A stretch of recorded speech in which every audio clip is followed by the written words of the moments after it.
Hello, and welcome back to the Wizard's Respite Sanctorum, the show that dives into all things TTRPG.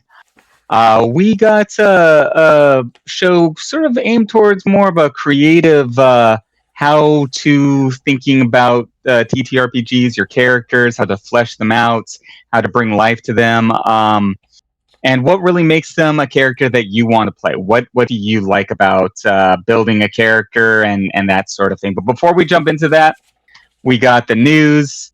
And before we jump into that, we got my co-host, Zachariah from Old Man Gaming. Zach, how are you doing? Hi, everybody. Happy to talk about TTRPGs as per se, the huge. So am I. The world has been crazy. Life has been crazy. Storms, chaos, everything. It is nice that we have this comfortable, fun hobby that we can sit back and chat about. I'm looking forward to chatting RPGs. Yes, yeah, it's nice. It's Um, really nice. And on that topic, let's do the news real quick before we jump into Let's do it. the subject of the day. So, biggest news as of recording this, which is February 4th, 2026. Kind of a big bombshell thing is starting to happen with Hasbro, Wizards of the Coast, like Wizards of the Coast, like D&D, hate Wizards of the Coast, hate D&D. You got to deal with them. If you're in TTRPG, you know they are the Goliath. So when something like this happens, you kind of have to perk up, and something big just happened. Hasbro is apparently getting sued by its own shareholders for very basically, to try to summarize it. The head of the company, Chris Cox, is being partially named in this lawsuit for inflating the value of Magic the Gathering through artificial means and using that to manipulate the market in order to pad his own bonuses and the bonuses of other executives there. Basically, they inflated the cost of, or the value, to the point where their shares went up off of this sort of fake inflation. When then they had the company buy those shares back, increasing the internal value of the company in theory. So everybody's like, oh, the company's worth a lot more now. Yay! Let's give them some bonuses. They got all these nice bonuses. The company's worth a lot more. And the accountants get in, then they realize that the value was kind of just a marketing gimmick to try to sell more cards that really didn't pay off. The value wasn't there, and the stock just crashed, which damaged Hasbro and everybody who has stocks in Hasbro. And now they're getting sued generally as a result of it. Along with that, there is discussion about mishandling IP, crashing Dungeons & Dragons. I mean, the Dungeons & Dragons brand has had, so many controversies over the last 5 years. The OGL was just like the start of the big ones. There were several going on prior to that, and so many more since. So that is an aspect of this. Mishandling of the other big moneymaker, which is Magic the Gathering, dumping too many IPs, random IPs, into cards. I just recently watched a YouTuber that was talking about whole card deck dedicated and themed after The Office. That's a little absurd. So the real news here for those who are in the hobby, I'm going to go ahead and say, is just this guy, Hasbro's big. If they're getting sued, it doesn't really even, and it's about their tabletop products, and it's about Wizards of the Coast. It doesn't even matter so much, who or why or what the IP is. What matters is that the IP holder of some of our favorite games is getting slammed in court right now. And there's a big controversy on the running of the business. And we don't know what that means for the future for any of these products. Yeah, I mean, let's face it, Hasbro is not the best in this area at all, really. The Magic thing's tricky, because I was a CCG person for a long time. I've still dabbled in Magic quite a bit here and there. I don't like all of the added cards. I think they're a little bit silly. I think it kind of defeats the purpose of what the original Magic used to be, which was just your wizard and it's a spell book and you're casting spells. And now Sonic the Hedgehog's there. So it's tricky. I know that those IPs, specifically from the Secret Lair, uh, they made them a lot of money, you know. But I think one of the big things to look at here is that they're not getting sued by the buyers. They're getting sued by shareholders. So this isn't even like people being like, rah, rah, rah. This is like other fat cats are upset. And so that's a big deal for lawsuits because unfortunately in the world we live in, fat cats tend to have more power than the rest of us. So this is actually a big threatening situation right now. I mean, and depending on how bad it is, you could even get stuff involved like the FCC and stuff like that. I mean, WWE had similar problems with Vince McMahon and a lot of his practices right before he left, to the point where the whole sex trafficking thing has actually was actually kind of brought about because of internal shareholders going, hey, he's using money to do this. Like you mess with a fat cat's pocketbook, nothing's gonna come for you faster. So I feel like this is a real threat to Hasbro. But let's face it, man, this is a long list of botched things that Hasbro has done. They're starting to look like the GameStop of the TTRPGs. We had all the D&D stuff, man. It is a laundry list of D&D stuff they've done terribly wrong. And now they're adding Magic into it. I don't know. Yeah. Yeah. I think ultimately this is a armchair, fortune teller for the Fortune 500 here, but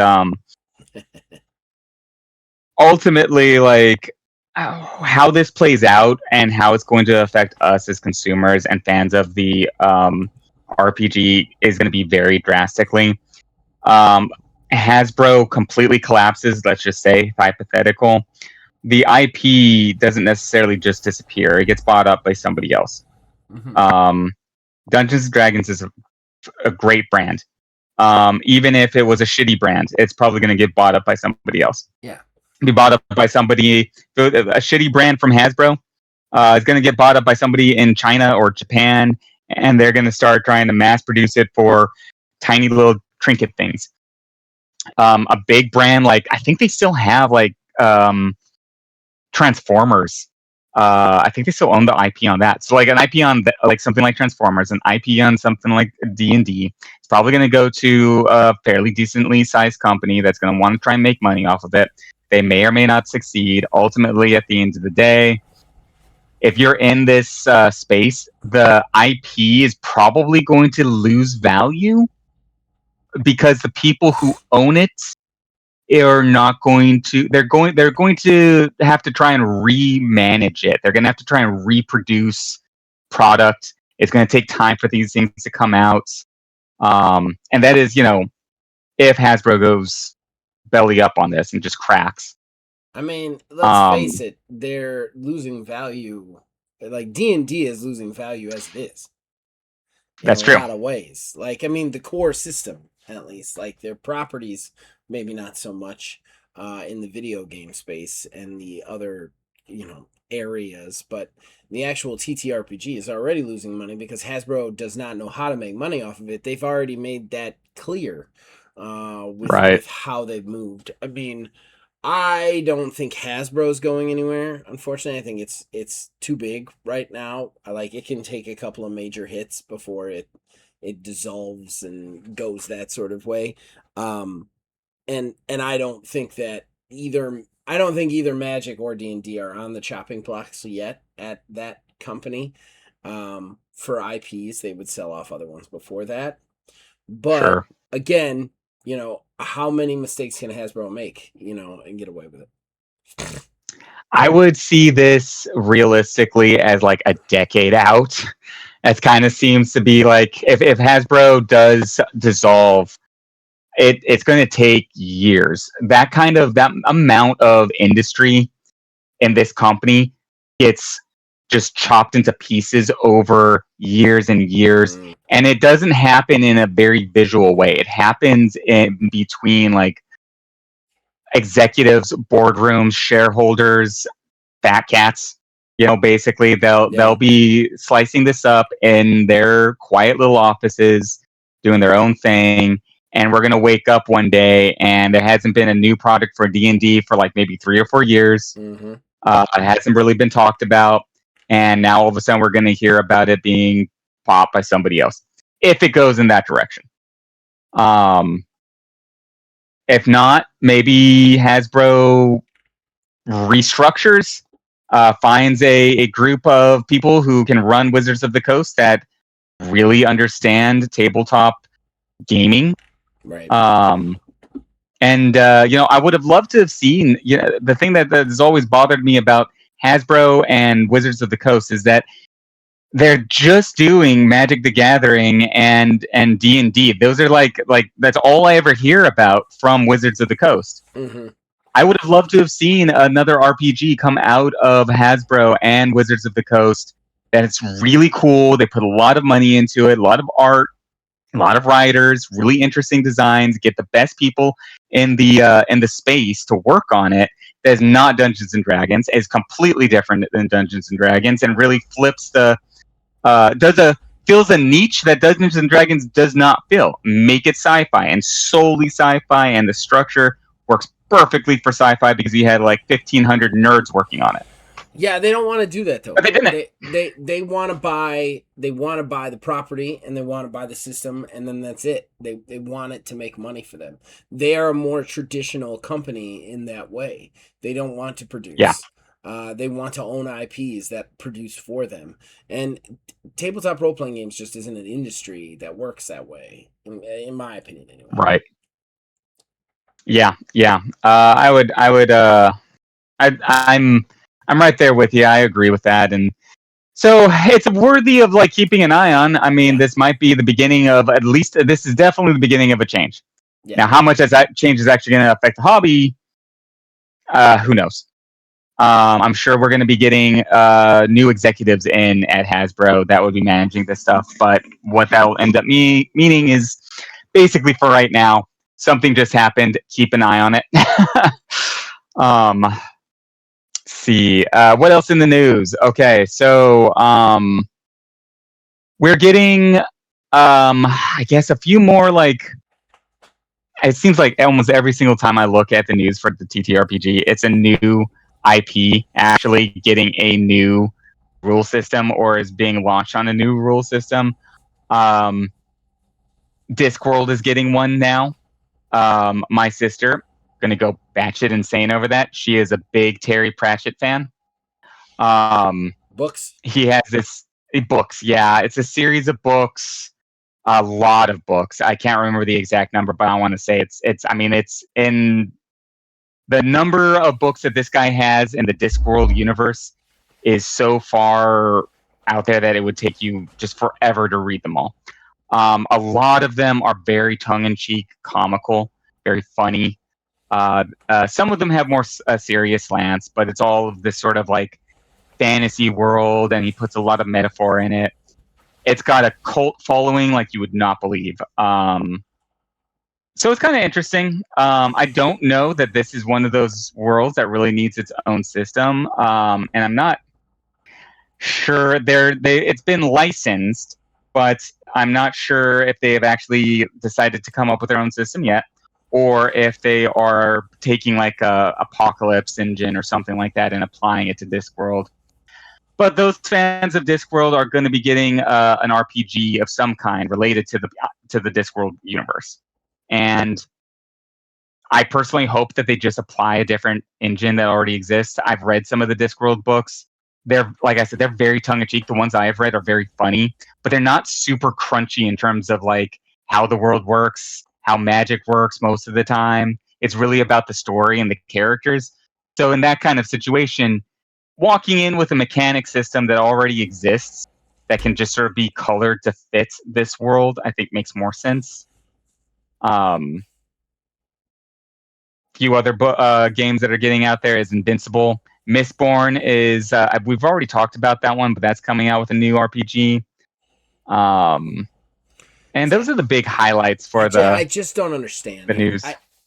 I would much rather be attached. Like, why? Like, you've got mutants and masterminds out there, but Invincible is going to do its own superhero system, another superhero system to add onto the heap. Like, I don't understand why they don't just reach out, and like why there isn't deals being made. And maybe it's because they want to own their own systems and IPs and all that. But I feel like they're taking a very product forward look at it instead of like looking at it from like a point of view of creating something and making money off of it fast. I don't know. I'm not talking Yeah. right. My brain is not working correctly to put these words together. But like I don't know. Like, this is like something that video games used to do back in the day, and none of them were good, and none of them liked them because they were just mass produced to get a video game out there. I would much rather Invincible like contact monsters and not monsters, mutants and masterminds, or one of the other Masks or super masks, hoops or something. one of the hundreds of other superhero systems out there, Aberrant, and like be like, hey, do you guys want to take your system and adapt Invincible to it? I don't understand why that isn't the go-to. That used to be the go-to back in the day, and it doesn't seem like it's the go-to anymore. Now everybody wants their own system and game, and I think it's a waste of time. It's also a waste. It's a waste in the space, in my opinion, because how many systems in TTRPGs are you really gonna play? Like, Yeah. Like, do you know, like, I don't know. Anybody who's listening to this, who's just a casual listener, who hasn't really dabbled in TTRPGs or is just a player, I want to explain something, and that is tabletop role-playing games come in large books, large hundreds of page books, okay? Yeah. All of this is systems and backstory and character classes and equipment and stuff like that you have to learn. It's not like a video game where you install it and you play it and it's just right there. You get taught a tutorial and you go to town. It is something that you have to put as much effort into as you want to get out of it. So like I can't imagine people playing, like, how many systems are you going to play and master in your entire life? Like, maybe 10, and that's a lot, So you're asking, there is, like, in video games, there's this free-to-pay thing that's been going on, where it's like a free-to-play, like battle arena, and every company comes out with one of these. But the problem is that when you're free to play and you're gaining stuff in a free to play market space, you're not going to trade up your game and all the stuff you've acquired to switch to this other game. So it's not like buying a new game or creating a new product. You're trying to take market share away. That's what you're trying to do. And the video game companies don't understand that. So they produce them, they fail because the big five, you got like Overwatch, Valiant, and like Valorant. There's a couple other ones, but like once in a while, one will take enough, market share away to be solvable. But everything else, just they come out, they sit there for about a month and then they die. That's a TTRPG. A TTRPG is a free-to-play game in a lot of ways in the same market. Like, you have to devote your time to it. That's what it's asking you to do. It is a labor of love. So for you to constantly come out with these systems that we're supposed to go out and buy a new system, buy a new system, buy a new system, learn a new system, like, it's Yeah, not, you're not trying to just sell a new product. You're trying to take market share away. Tabletop role-playing gamers, everyone I've played, I play the garage game. They have been playing World of Darkness for like 25 fucking years. They've been playing World of Darkness. And you know what? We're playing the pirate game that I made right now, but I promise you, you know what's going to happen when we stop playing that? Everybody's going to vote, and we're going to be back in World of Darkness. And you want to know why? Not because necessarily everybody really wants to play World of Darkness, but it's a warm fucking blanket. They know the systems. They understand. It's the truth. They know the systems. They understand the world. They understand the game. They don't want to think. I can make a character in this. I can play in this. I know what I'm doing. Asking players and game masters to play new systems and learn new systems is a big fucking ask. It's a big fucking it is. ask. It takes years to It's the master hardest these thing systems. to do. Really is. It really is. Like, it takes years to master these systems too. Like Yeah. from both a play standpoint and other, like, I can write a system all day. Playing it is a very different thing. The flow of it, when to give a stat check, when to give a reward, like, that is a different beast. That comes with play. That comes with time. You don't have that much time. You have less time with TTRPGs than anything else. So I don't know. I guess that's my rant of the day. But I think that, like, I feel like we can't keep doing it this way. Like, we have to start getting at least a few centralized systems for these IPs, because these IPs, it feels like every time we do this show, we do it, you know, we try to do it bi-weekly, but every time we do this show, it's like 3 more IPs have popped up that are making It really is. completely new systems, you know. It's hard to like look up news for this hobby and not just being bombarded by the new IP, not the new game, the new IP that's getting turned into a game. Yeah. And that is a little, there's 2 issues here that can be very challenging and lead to a lot of frustration. The one you just described, which is, you know, just an oversaturation of complex games that nobody's going to buy because it's too hard to switch tables between games to games and games. Yeah. And 2,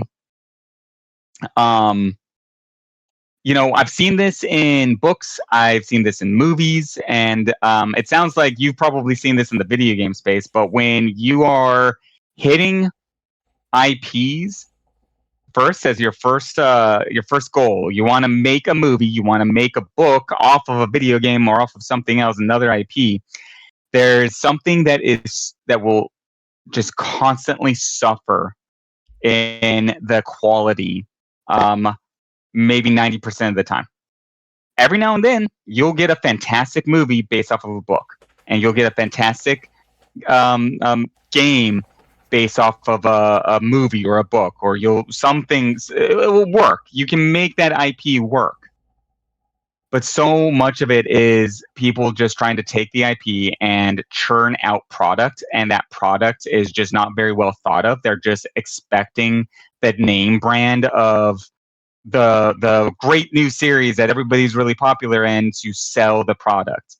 And so they don't have to worry about making a quality game. They just have to worry about slapping the right name on it.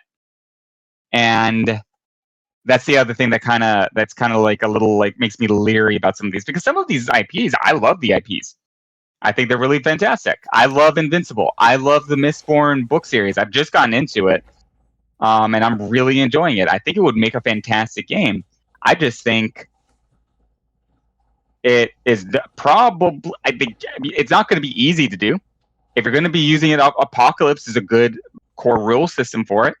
But if you're just throwing a game out there really quick and slapping Mistborn on the front of it, I'm going to be very disappointed. Yeah. Because I like that book series. And you got to put some heart into it. You got to put some love into it. And maybe they will. Maybe they won't. I don't know. so many times I've been disappointed by the transfers. So a little jaded. Yeah. I think I Zach get and it. I are both a little tired tonight, so we're probably going to be talking about things in more of a jaded and grumpy sort of way. But I'm we're just going to be trying a not to couple of talk grumpy too old men. much. The last episode, I listened back and I was like, man, I fucking rated that show, claimed it as my own. Like, it was ridiculous. Like, was like, hold on, Wiz. Built a fucking soapbox over here and went to town. Last episode. Oh, I would brought not that shut up. To be fair, and for everybody to just, if you go listen to the last episode, it is an angry Zach being angry. But to be fair to poor guy, I kind of knew what I was doing when I like, to a certain degree. I know, like, we've talked about RPGs for so long. We've talked about all of these things for so long, and I knew that this is going to be a spot where Zach like is going to have a moment. Yeah. We all have those moments. Yeah, that's for sure. That's for sure. It was something else. And I definitely like should have shut up more. No, that's what we're here for. We're here to talk about RPGs and get all of this out. There is one last thing. Actually, you know what? I wasn't going to do this in the news because there's not a lot of big news. This is probably old news for most people. But we haven't talked about this on the show yet, and you're definitely the guy I want to talk to about this. So we've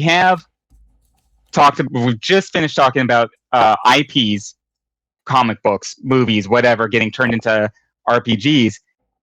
The next thing in the news is actually the opposite. A TTRPG that got turned into books, video games, and now is getting a show. Warhammer 40K. Any thoughts on turning Warhammer 40K into a live-action television series? Well, I thought there was one in production with Henry Cavill because he's obsessed with Warhammer. That's what I thought. Is where the news is. So it is in production. It is tied to Henry Cavill. Now the news is okay. So some of the news. So that's been going on for a minute now. It looks like production is actually moving forward a little bit faster. For a really long time, we really didn't have much more news than literally just that.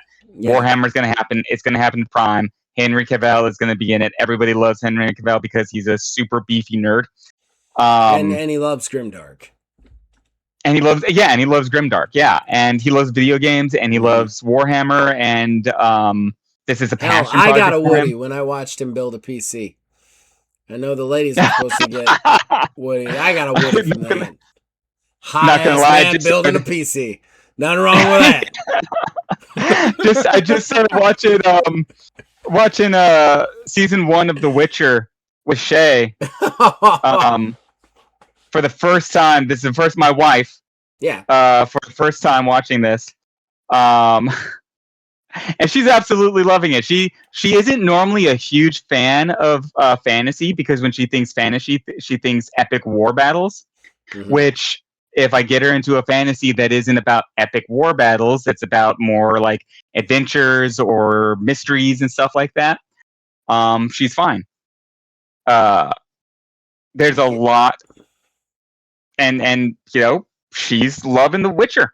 Also, you know, Henry Cavill is a beautiful man. So I mean, like, probably isn't hurting much. He is. He is. But I guess let's see. They already have like a lineup of episodes that are coming out. So it's gone from pre-production, people potentially backing out, to this actually looking like it's actually really, really going to happen. The reason why I'm bringing this up is Prime also was going to do a Dragonlance series. And it looked like that was going to happen. Everyone was excited. I was excited. And then they pulled out of it at the last minute. And so I've been kind of bated breath a little bit about Warhammer 40K. I really like 40K. I like the grim, dark science fantasy which is really Warhammer. Myth and Mythos. I've read a couple of books. So I want to get your take on it. Well, first of all, hottest take of all, and I will be added for this. Dragonlance is overrated. Second of all, so I'm glad it's not getting a show, because fuck Dragonlance. so now that I've made now that I've made every nerd, including my co-host, upset, I'm also gonna say I don't like Grimdark. So I like things that have hope. I like things, and don't get me wrong, I'm a Mad Max fan, so I can go pretty low in the abandon all hope bucket, but it still's got to have some. Warhammer 40K is some dark fucking shit. I don't understand why people like it so much, and I'm gonna stop right now. If you like Warhammer 40K, I don't have a problem with you. You like it to your heart's content, okay? I'm not upset with you. There is some cool stuff in it, and the concepts are really cool. It's just the actual consumption of the content makes me want to hang myself. And like I can't get into it. The only thing I truly love about Warhammer 40K is the orcs. We'll always love the orcs. Because weirdly enough, the orcs are the happiest part of Warhammer 40K.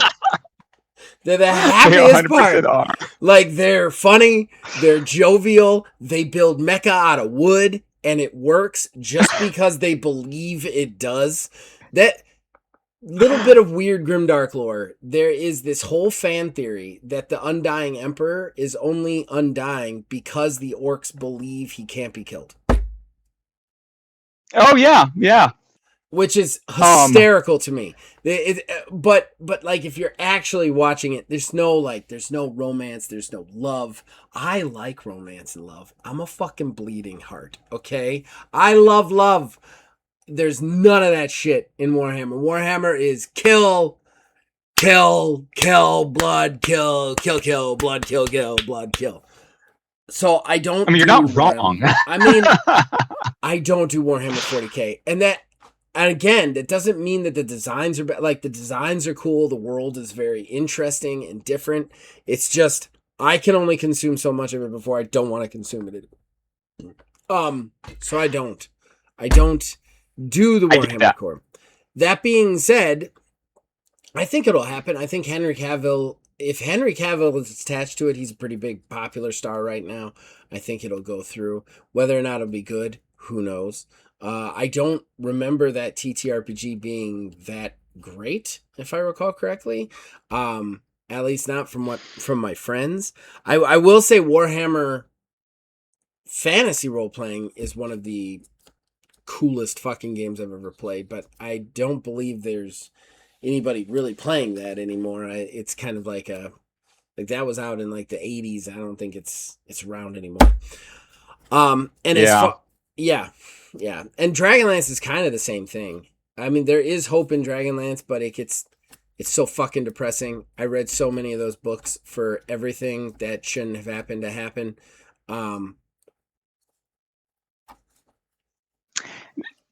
Yeah, so Dragonlance is its own thing, and we will definitely do a show about Dragonlance at some point. But for Warhammer, you're not wrong about it being. I'll build my soapbox again for Dragonlance, definitely. I read those books. I read them. I'm not. This isn't even just me being like, just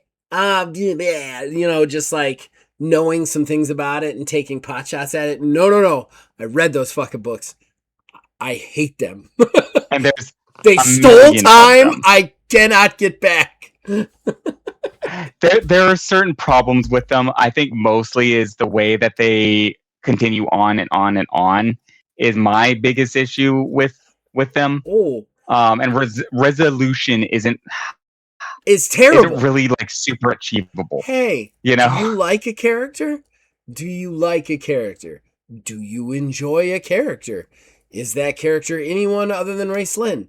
It's gonna end poorly. And I'm not talking like poorly like bad. I'm talking like poorly. Like they don't get a resolution. Nothing good happens. Some of them, maybe my favorite character, just dies tripping on a rock. Yeah, 3 books in, dies on a fucking rock. So, little bit of a problem with the book series because of that. Yeah, that one does have its own thing. I'll say, like, okay, for Warhammer 40K, Yeah. my big introduction to the lore was the Eisenhorn series, Okay. which is the Inquisitors within Warhammer lore. They're basically investigators. They go around investigating, like, whether or not people are betraying them, if they're infected by the was it the rift or whatever it's called, the demons, stuff like that. So it's a mystery series. It's really interesting mystery series. It's very grimdark. It's very much Warhammer world. I do like grimdark in a certain, like, there's a certain type of grimdark I like. I think there's a good way to do it, and then I think there's a bad way to do it. What I liked about the Eisenhorn series was that it's grimdark, but it also has, like, these guys aren't just hopeless. They personally, as individuals, as characters, have goals that they're trying to meet. They have like the characters, the Inquisitors are supposed to be the most zealot members of the human faction, most dedicated to human survival, to human expansion out of everybody. They're kind of like religious nuts for their, like, inner world place. So they are very motivated. So you can understand a character in that perspective, but there's also this, like, overarching, like, holy crap, this world is jacked up, kind of thing that's going on around it. And you do also kind of have to expect that all of your characters are going to die. They're probably going to die because the world is a grind. It eats. It eats. That's the other thing too. Like, I wouldn't even call the humans in Grimdark humans, and I think that's one of the things is I need to be able to empathize with somebody, and, like, everybody in Grimdark is either a monster or Walking Dead because those humans are basically dead. They're dead. They literally live in cages. They don't fuck. They barely eat. Like, it's and they just shoot and kill things. Like to me, they almost exist like a necromancer's army, but they talk more. Like, and that's like like that's one of the things that, like, I have such a hard time, like, connecting with the material. And again, the material's not bad. I'm not trying to insult the material. I know I'm saying things that sound very negative. I think the material is good. It's just I can't connect with it. I get that, and I think the ancient Greeks kind of, like, coined the phrase that there's no arguing with taste, and it really is like everybody has their own personal, like, taste. Yeah. You can respect something without, like, liking it. Yeah. There's plenty of things that I, like, can respect, I can appreciate, and I will never watch or view again because it's just not for me. Right. Exactly. Not a criticism. It's just not set up for me. Exactly. And I think Warhammer, there is something there. It's not bad. Like, it has stood the test of time. It has crossed genres and platforms, and people keep coming back for more. It's just like, and I can see it. I can see the quality in the writing and the lore. It's just, to me, it's cool lore, but I can't get into the actual, like, I could never follow a character. Oh, heavens no. Right. Like, So here's kind of my trick for Warhammer, and this is why I've been, like, hesitant to get excited about Warhammer 40K. I'm hoping that's going to be awesome because we have a name like Cavell attached, which means there's hopefully, like, good writing. They're putting money into it. They're not going to, like, jerk around with this. But that doesn't guarantee quality product. It just means that you got a better chance because you have more to play with. So there's something that I think Grimdark does really well, and I think there's something that, like, this is going to sound so random, especially since Cavell is attached to both of these. Superman as an IP from the comic books, the Superman character from the comic books, is like the opposite of that. Okay. Like he's filled with hope, and he is constantly like um, this super powered super entity who's dealing with challenges that are so different than the normal way you would write a character because he's Superman. Mm-hmm. And both of those are like two ends of an extreme, but because they're on the opposite ends, it's almost as if they have the same problem. And that is most people don't know how to write that kind of content correctly. And what I mean by that is in so many in so many places when you see Superman covered, and Superman's really easy for this one, you see him either his entire character is inverted and turned upside down, or his powers are nerfed, and he is just not really Superman anymore. Like he's his like one of the big things for writing Superman as a character in the comics, and you see it over and over again on the really good arcs, is not so much that Superman as a person has a deep character arc from overcoming his own challenges because he's Superman.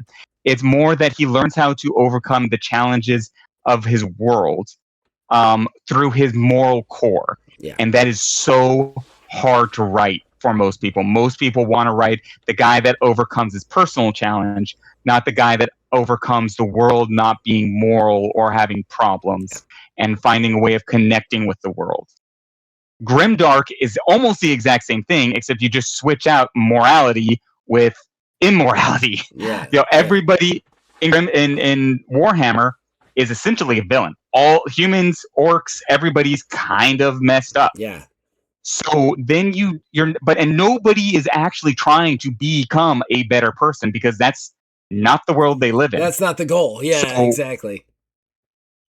Then the story doesn't become how do I become a better person? How do I overcome my faults as a person, like it is with Superman? But now it's more like, how do I make the world a world that I can fucking live in? Because this place sucks. Mm-hmm. And that gives you an opportunity to see the grind of a character pushing through the pain of a terrible world, being in a terrible situation, maybe not even being a good person, but trying his best to do what he can with a jacked up world. Yeah. And that is, those two things are about the character and their world, and not the character's internal growth. They are so rarely done in movies and in books. And when they are done, and somebody actually tries to accomplish that in the character arc, it works better for these types. Warhammer, I'm scared of them not doing that, not understanding that. It is hard for them. It's hard for a lot of people to write that kind of thing. And I don't know that this is why Warhammer's kind of scared me, because I really like it. That's why I like the Eisenhorn series. That was very much how they wrote the characters. This group of spies and detectives who were living in a screwed up world, but they were trying to do what they could to make it livable. That's cool. I don't know if they're going to do that. I don't know if they're going to do that here. We'll see. I mean, I think that we got to give them a chance. We got to give them a chance. Yeah. On that. I don't think. Yeah. I think Cavill is familiar with the subject material. I don't think he would necessarily attach his name to something that's completely off the wall. I mean, there are no guarantees. The Halo show sucked. It happens. So I think that but yeah, I mean, it could be. Like I said, I don't think Grimdark is bad. I just think Grimdark, and I don't even think Grimdark is written poorly. I just think Grimdark, I have a very hard time connecting. I do understand exactly what you're saying, the comparison between Superman and Grimdark. Superman, people struggle to write Superman too because they see Superman as perfect. And that's the whole point, is that he's not perfect. And he has to be perfect. And that's the problem. You know what I mean? Right. And I think that's the struggle.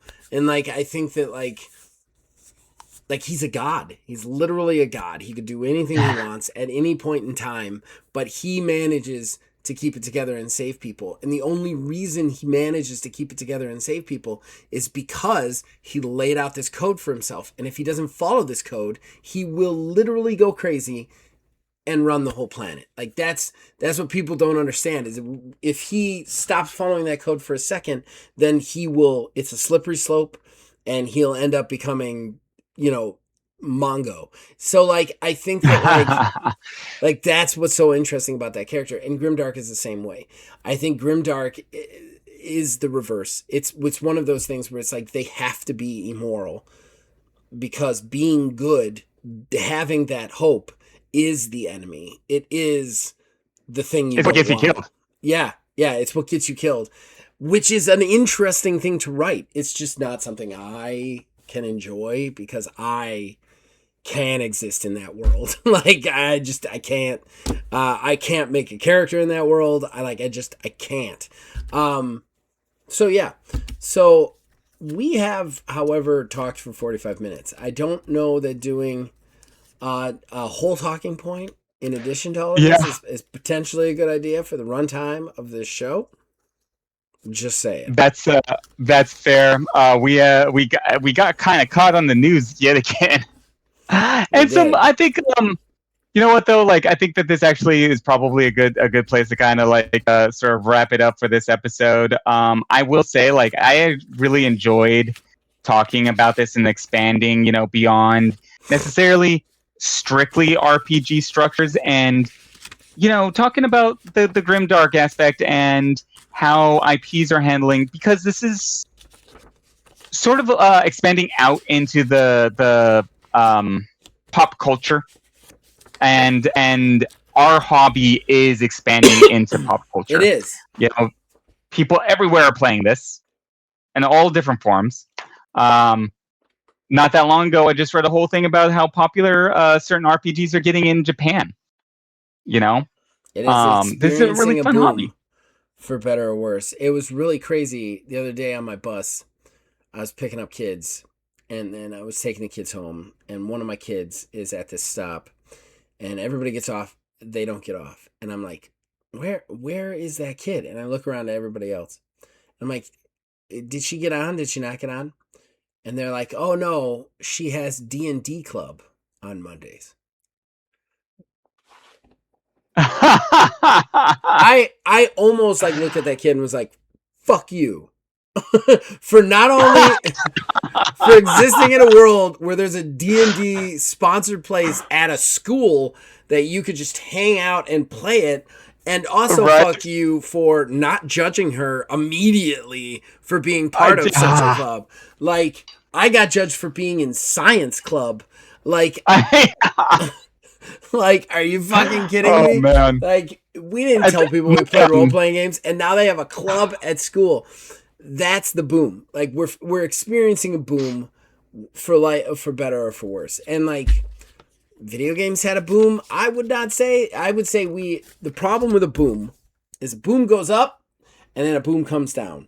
Okay? Like, it's not balanced. Like TTRPGs were nice and balanced when everybody was playing them in shame in their basement. But now we're booming.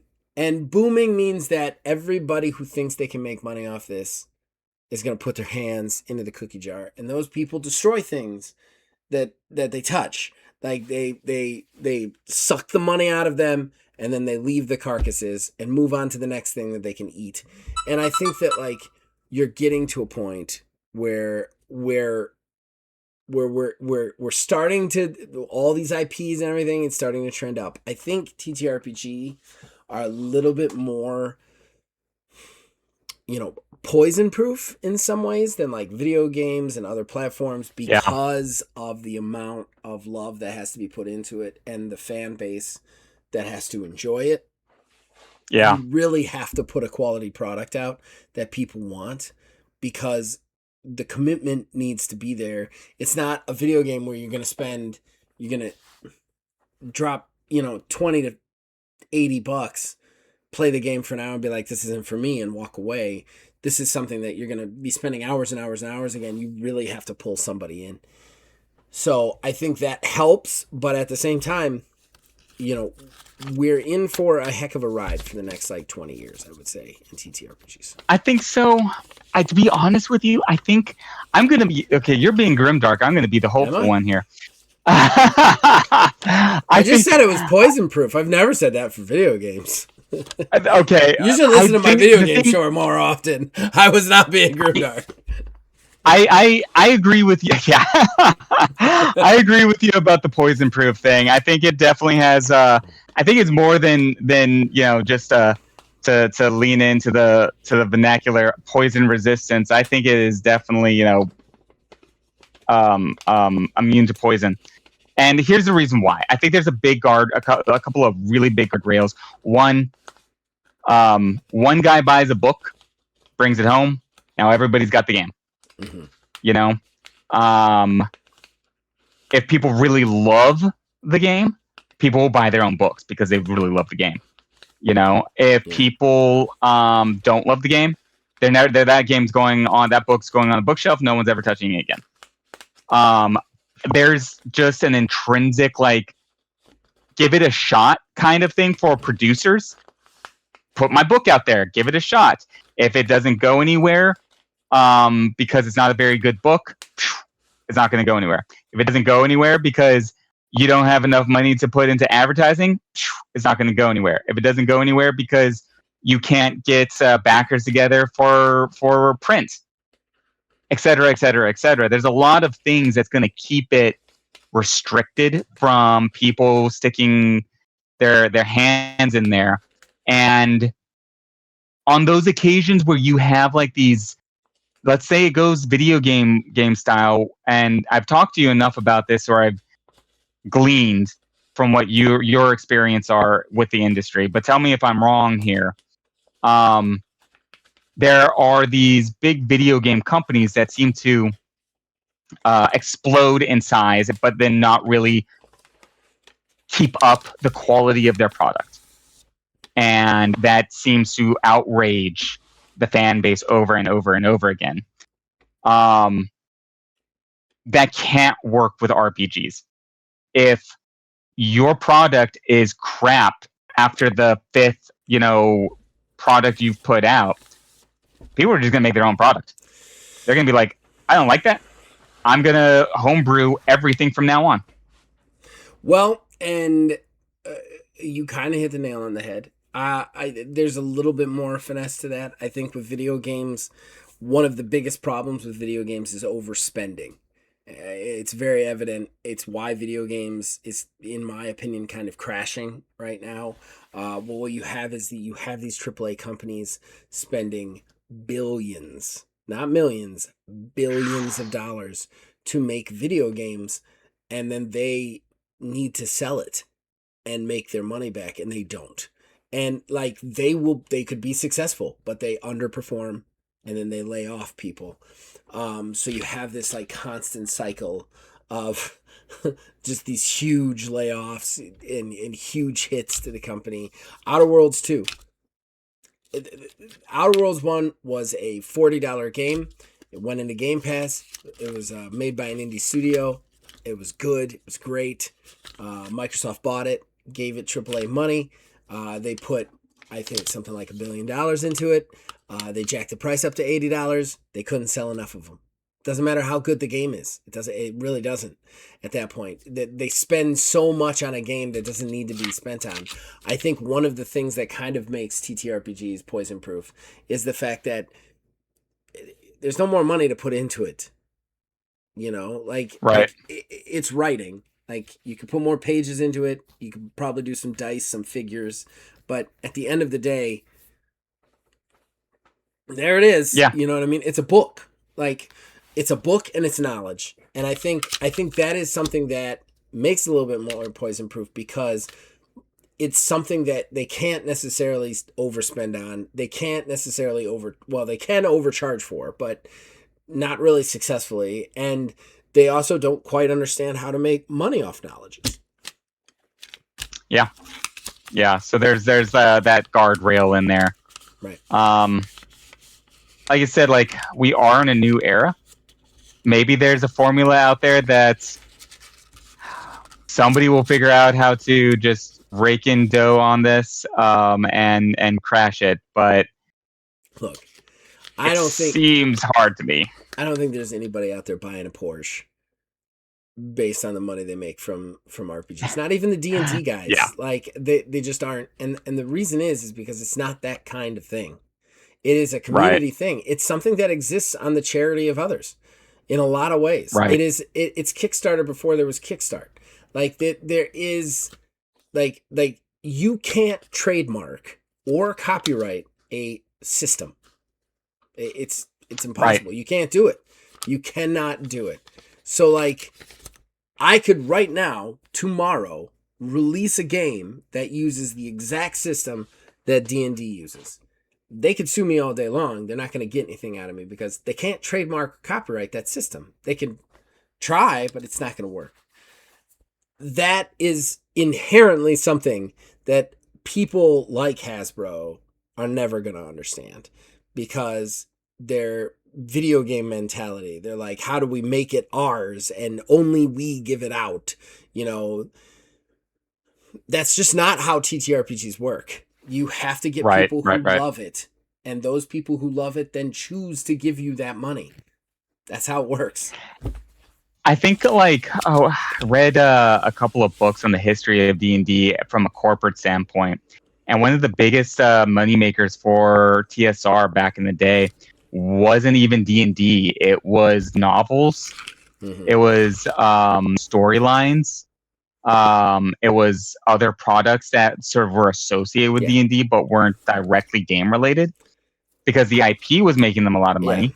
And some of those novels were really, really fun.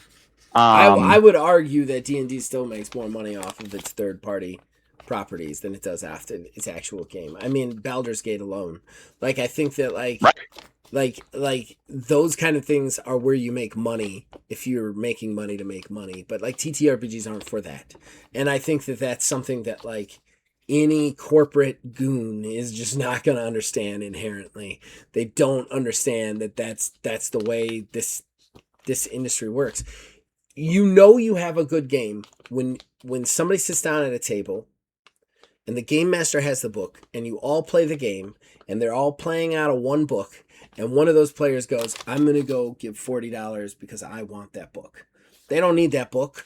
They don't need to have that book, but they want to go out and pay the $30 to get that book. That's when you have a good game. Are you going to buy a Porsche based off that money? No. You're not. Like, that can't be why you're in it. And I don't believe that's why any of them are in it, honestly, except for potentially Hasbro. And look at all the shit they failed at.